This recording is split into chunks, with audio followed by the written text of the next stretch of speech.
Ilang paaralan sa Tarlac nagkansela ng klase ngayong June 23, bunsod ng bomb threat. Tutukan sa report.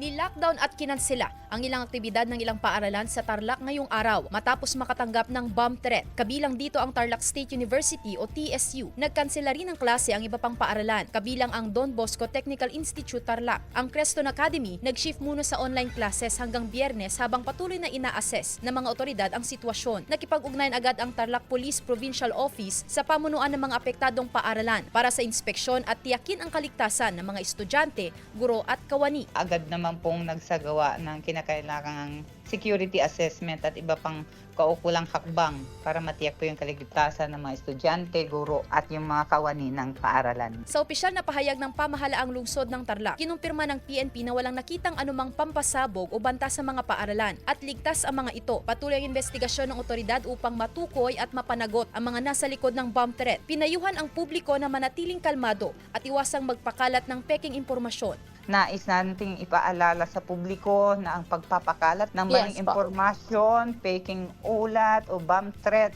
sa pamamagitan ng anumang paraan, kabilang ang social media, isang seryosong paglabag sa batas. Samantala, naglabas ng direktiba ang Tarlac City Schools Division upang palakasin ang security measures sa mga paaralan. Kabilang dito ang mahigpit na pagpapatupad ng child protection and safety protocols at patuloy na pakikipag-ugnayan sa mga lokal na otoridad at emergency responders. Ayon sa PNP, bukod sa mga paaralang nakatanggap ng bomb threat ngayong araw, may ibang paaralan din daw ang nakatanggap ng kaparehong banta noong Lunes, Hunyo 22. Sandy Salvacio, One North, Central Luzon.